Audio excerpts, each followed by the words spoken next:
Hello दोस्तों, हम आज जानेंगे टाइटैनिक जहाज के डूबने की असली सच्चाई।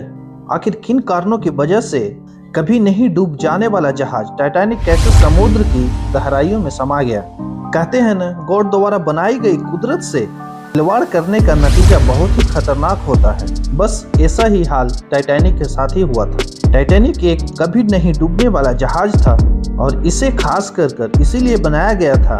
इसको बनाने वाले थॉमस अंडर ने इसका नाम ही रखा था दी अनसिंकेबल शिप। यह कभी नहीं पानी में डूब सकता था, मगर कुदरत को कुछ और ही मंजूर था। टाइटैनिक जहाज अपनी पहली यात्रा के दौरान 14 अप्रैल 1912 की रात को उत्तर अंटार्कटिका महासागर में एक हिमखंड से टकराकर 2 टुकड़ों में बट गया था और नहीं डूब जाने वाली टाइटैनिक जहाज कुछ ही समय बाद पूरी तरह से पानी में डूब गया।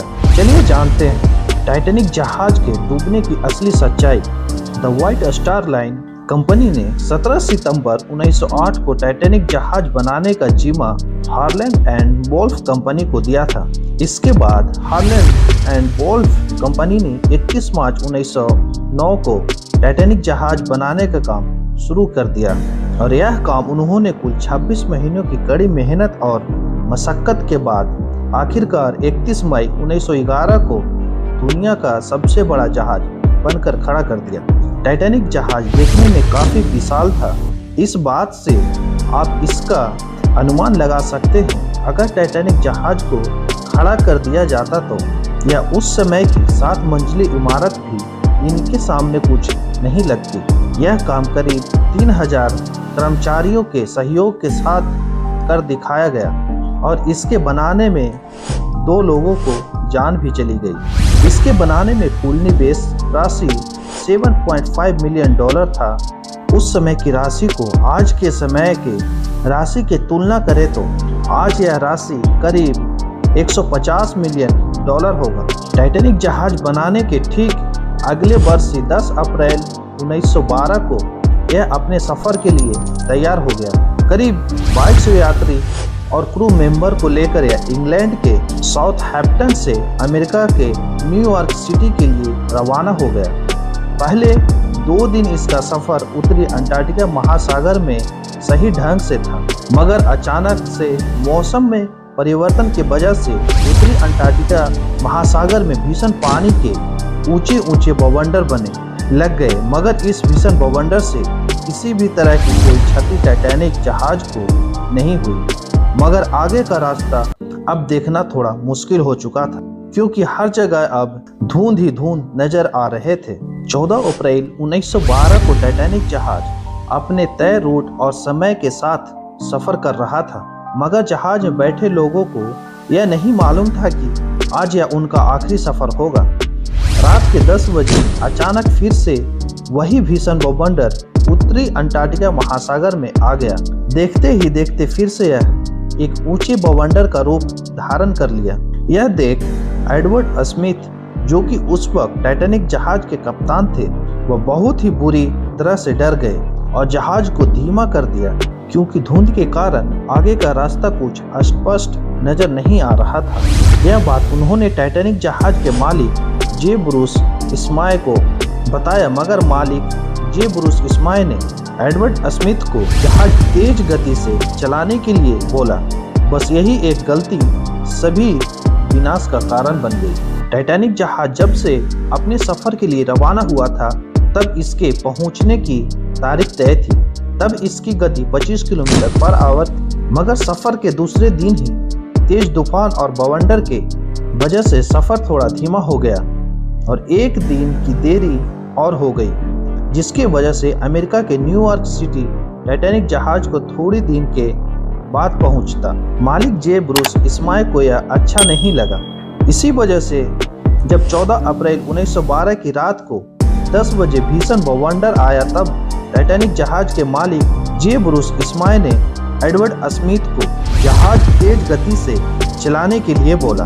एडवर्ड स्मिथ ने टाइटैनिक जहाज की गति 43 किलोमीटर पर आवर कर दिया। टाइटैनिक जहाज पहले 1 घंटे तूफान के बीच काफी अच्छे से चला, मगर तूफानी काली रात के वजह से एडवर्ड स्मिथ को आगे का सफर अच्छे से दिखाई नहीं दे रहा था। रात 11:20 को एक के बाद एक अचानक से 6 बड़े बड़े बर्फ की चट्टानों की चेतावनियां कप्तान एडवर्ड स्मिथ को मिली। जब तक वह कुछ समझ पाते, टाइटैनिक जहाज की रफ्तार इतनी ज्यादा थी कि उसे अचानक से रोकना लगभग असंभव था।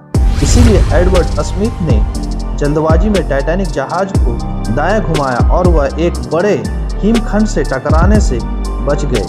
मगर अभी उनके सामने और ऐसी 5 बड़े बड़े बर्फ की चट्टानें थी। देखते ही देखते वह लगभग सभी हिमखंडों को अपनी सूझबूझ से पार करा पाए, मगर वह अपना रास्ता तय किए गए रूट से थोड़ी भटक चुके थे। कुछ दूर जाने के बाद ही लगभग 11:40 को एक और बड़े हिमखंड के होने की आपातकालीन सूचना मिली।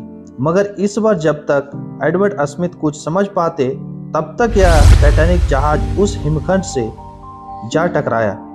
टकराने का प्रभाव इतना तेज गति था कि टाइटैनिक जहाज 2 हिस्सों में टूट गया। टाइटैनिक जहाज में सफर कर रहे कुल 2200 यात्री और क्रू मेंबर के बीच अफरा तफरी मच गई। सब अपनी जान बचाने के लिए इधर उधर भागने लगे और टाइटैनिक जहाज धीरे धीरे उत्तरी अंटार्कटिका महासागर की गहराइयों में समाता जा रहा था। कुछ लोग जान बचाने के लिए टाइटैनिक जहाज से समुद्र में कूद गए, मगर समुद्र के पानी का तापमान -2 डिग्री सेल्सियस था, जिसके कारण डूबने वालों की मौत ठंड के कारण 5 मिनट के अंदर ही हो गई। टाइटैनिक जहाज की कुल 20 लाइफ बोट थी। एक लाइफ बोट में कुल 58 यात्री सवार हो सकते थे।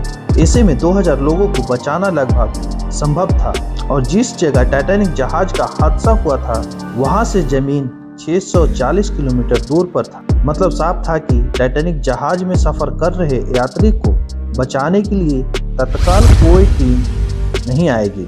ऐसे में जो बच्चे और महिला थे, उन्हें जल्दी जल्दी लाइफ बोट पर बैठा दिया गया और जो क्रू मेंबर थे और टाइटैनिक जहाज पर बचे रह गए यात्री जो थे, उन्होंने अपनी अंतिम समय में एक साहस का परिणाम दिया।